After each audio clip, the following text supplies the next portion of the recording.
You wrote to me that you had some additional questions or discoveries about position change notes. So, yes, this I tried to break this framework to make it even more stable, and I think I could I cannot do this, and this worked pretty well, and it increased the speed of markings very high. It's really very big deal to have this order, to know exactly how to determine it.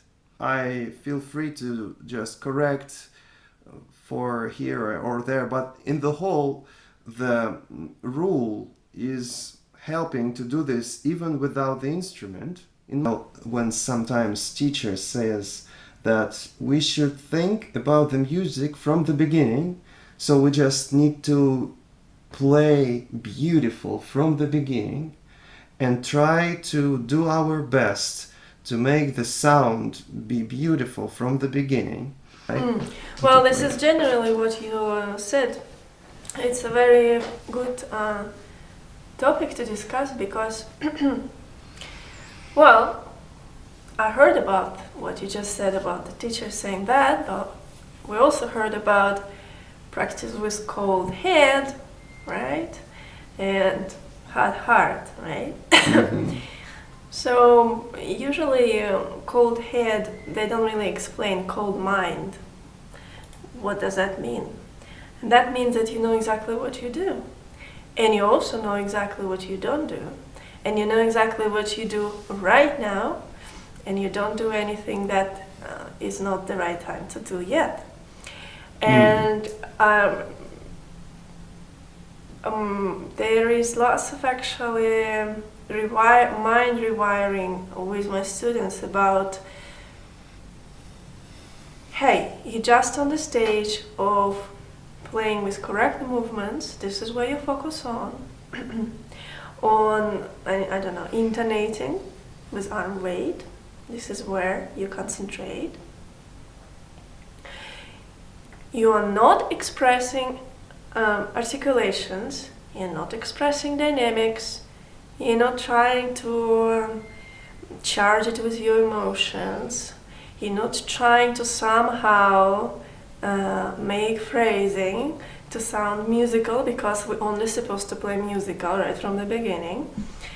And this is very, like so many times, especially on the first steps of where we just need to focus on movements and simple things, students start already playing with emotion and with forte, you know, where it's written, for example, forte, they start playing forte, and I was like, you're not playing forte because you have not created this yet in your mind.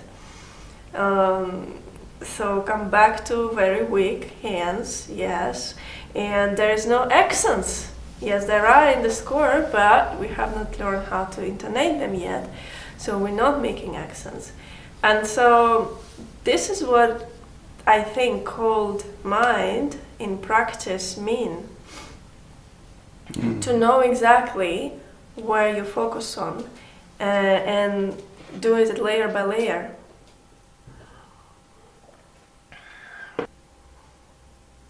And you know, also from a teacher perspective, it's also very sometimes confusing when, for example, a student would play for a teacher. What exactly the teacher is checking? You know, so like even with my students, when they start playing, I was like, wait a second, enlighten me, guide me in, what are you focusing on exactly? What exactly I need to check in your playing? What exactly are you trying to make in the piece? And this is such a strange concept for students to actually share before they play. Hey, so okay, I'm gonna focus on I'm gonna try to express this, I'm gonna express harmony, dynamics, I'm still not making phrasing, I'm just check my movements, my elbows, you know, because usually it's not like that. When we go to professor, it's like, I'm sharing my struggle and you tell me your view on that piece. It's basically that. If I see and feel the value of this layered approach when you do this, only motions, then this and that. I practice not so much, but every day I try to hold this morning, evening, and I feel progress that comes naturally. And additional, what I want to say, when you do this, it's like you are on a rehab, and you have the opportunity to think about yourself, about your relationships with music, with playing, and you start to value this comfort sensation, within yourself, and understand that there's nothing to show off, there's nothing to perform for other people. You do this because you love it, and you find in this infinite progress, and this is very inspiring and joyful. I was thinking also about what you said, that fear of being afraid not to play right away with correct dynamics or expression.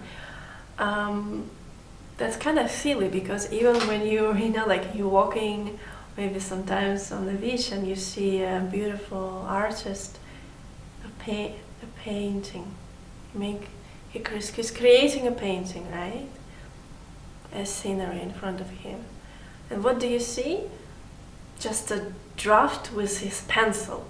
There's no colors, there is no, beautiful lines, and you're like, and he's like, just wait, I just started, right? So it's absolutely normal, to make those drafts, to okay, I'm structuring this first, I'm making the blueprint for the sky, here are gonna be clouds, but not right now, but they will be there, Yeah, and the second thing I wanted to say is that you will also find out later. Right now you are adding you're focusing basically on 3 main things, right? Hand motion, internal singing, sound imagination. Later it's gonna be 15 things. And the only reason we can actually focus on them, or even later, on the last stage where we perform, actually completely forget about all that we've done, is if we layer by layer bring each element to muscle memory, to subconsciousness, to subconscious mind. Only then we can actually free our mind to add another layer. So in the end of the day, you will be focusing maybe on just 3 things when you finish the whole program. I don't know, on self-confidence, on musical image, on timing maybe, just very simple things, but very important things. But the rest of that, because that's why I call it PianoWell system, it is connected like bits in a chain. They're linked. So by thinking about this, it's a little bit like you already done with posture. You think about intonation and arm weight, and you already feel the correct posture when you play. So that's a very good example, but this is just an example of one link, but there will be like 15 different links like this. So not only you bring, by practicing layer by layer, each layer to subconscious mind, but then eventually you're just able to focus on 3 things, and all other things will be there naturally without you even focusing on them, which cannot be achieved with this habitual old way of practice, when we just sight reading and already trying to express as much as we can because we're so musical, we're that musical. This is so important. Even now, some of my students, after studying with me for sometimes years, they still Okay, darling, what are you doing there? Oh, I'm just performing this and that. Well, you have not imagined forte, no? No, then what are you playing forte? They're still there, you know? Forte in the score. Okay, I need to play forte. It's like Pavlov dogs. Reflex, yeah, reflex Pavlov dogs.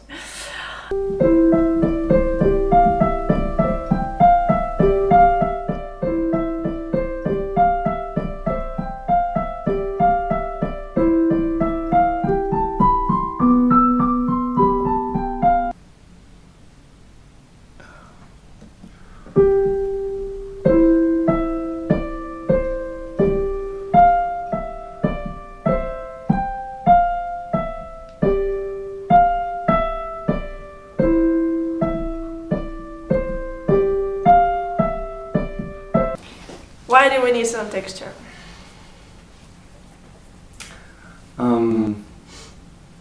Quick answer: to maintain our hands to be relaxed. And it also enhances the sound, makes it more full. Yes. Yep, good. Yes. So when we describe sound texture, we're talking about imagining the pitch of a sound, imagining liquid texture of the sound, and imagining this motion of first going actually down and then adding sound movement to the right or to the left. So can you expand a little bit more on these three elements? So what does it mean, pitch?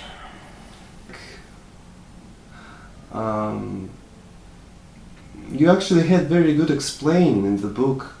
It's like when you have Tune in your mind. when you know, yes, when you know the tune or the song that you like, and you started humming, and the thing on what you oriented when you're humming is the thing is the pitch. Imagining pitch doesn't involve imagining the sound of the piano. So it's not the pitch of the piano, it's not the sound of the piano. It's that shadow, echo, kind of aroma of the familiar tune in your mind. Okay, what about the liquid texture? Oh, this is a very interesting idea. How have you come to this? Actually, I started with just using different. It was actually experiment, and I remember at some point I was playing a Scriabin sonata, and I was trying to imagine each note as sparkles of the fire, and it did affect the sound and the touch, but unfortunately it produced just more tension here and this kind of very particular sensation that we actually want to avoid when playing. And this is what made me think that I just need to find, and I can imagine or add to the pitch one of the elements, whether it's we have earth, water, fire and air, but I need the ones that would be the most benefit to our muscles and keep the muscles more relaxed and make the sound more full. And the obvious choice was water. And when I started experimenting with that, of course I was thinking, how can I imagine notes in this liquid texture? What if I need to play, I don't know, a bright concerto by Mozart, right? Or again, coming back to Scriabin, you know, Sonata k Plameni, you know. And surprisingly, it did work because imagining sounds in this liquid texture gives just this prime, this base to express everything more on the top of that, and all the character and all the additional character of the sound as well would be achieved by other elements in the system, by by imagining harmony and dynamics and voicing, by intonating staccato and accents in a very precise way. So many other elements would influence that. So, because it's also actually a common question from students. So, like, do I imagine any, like, even if I play Rachmaninoff, like, I also imagine everything in the liquid texture? And the answer is yes, you can, and it would be really, really beneficial to technique and to musicality. So, so what is important to remember when we say imagine pitch in liquid texture? So you should not imagine the shimmering water. Yeah, it's more, yes, it's more just a sensation. And what is the best way to actually somehow help, what is the best way to help yourself to find that liquid texture? Play the note on the pedal.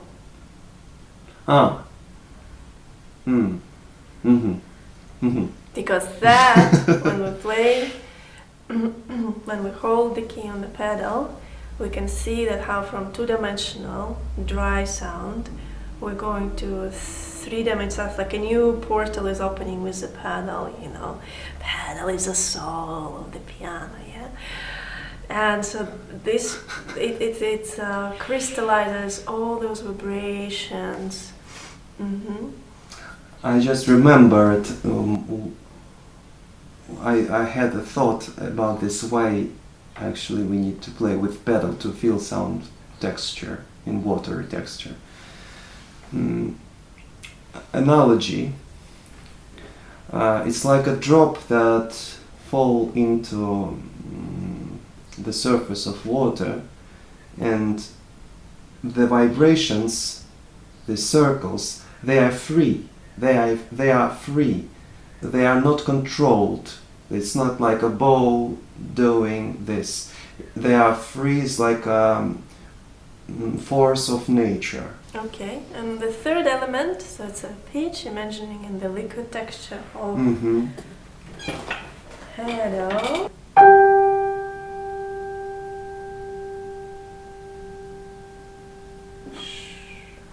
Okay. By the way, when I practiced with the videos that you provide in the playlist, I want to say that they provoke a hypnotic effect. This, like a little, this when your hands and this is. It's like you are under the. It's like a magic. You do the magic. Yeah, I read your comment there. That's the feel. I think that was the purpose, and this is working. So the third element of sound texture is that we need to move it also, but not in the horizontal perspective, but in vertical. We need to do this, hockey stick movement.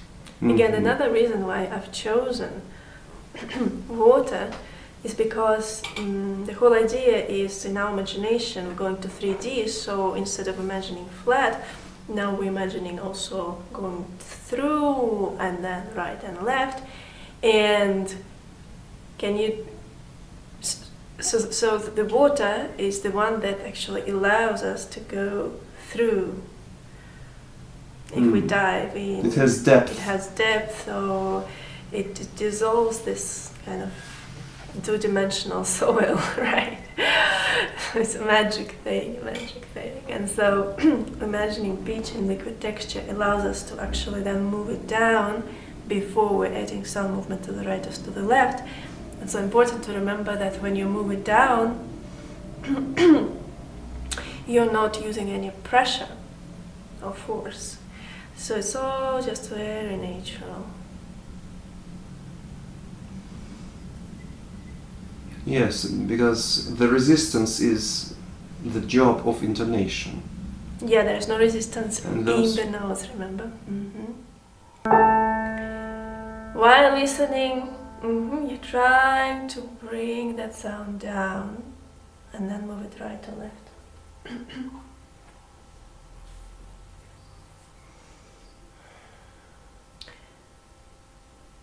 Okay. So that's why I wanted to explain. These images are really just to try at first, just to kind of get the idea through your singing. You can remember everything that you want to imagine. It's very good to sing out loud at the beginning.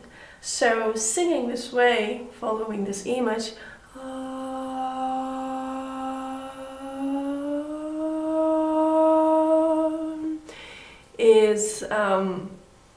is really just helping for you to imagine the note down. It's just for this initial help to imagine sound texture with emotion, with a downwards emotion. Actually, would be a good question, why do we even need that downwards emotion? Because when we play and we imagine the note, first of all, liquid texture right away affects sensation in my muscles. And when I try to express that downwards in my imagination, it just creates here such a pleasant feeling, but natural feeling. So that actually eliminates we already use all good ways to eliminate any unhealthy tension, but if any tension would still occur here with the down motion, imagining sound texture in a liquid texture with going down, that just dissolves, like with water, just dissolves any unhealthy tension here. This becomes completely natural and effortless, that movement. And so as a result, the sound just sings, and the sound is just melted and powerful and wonderful. I mean, you definitely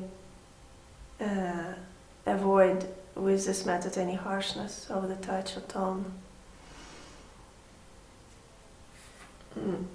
So at the end of the day, and I said here that it was not really possible for me on 2D, right, to write like this is down and then yes, horizontal and then, but it's not really second note, it's not really lower. It's kind of appearing on the same level in your mind. Yes. Yes, I understand this. Because when if just straightforward copy and paste this in real imagination, it doesn't work. So behind those pictures, there is an idea. They are abstract pictures to just give you a clue for the idea. For example, I struggled when I did this downwards movement too much. It's like yes, very important, not too much. It has to be cut short.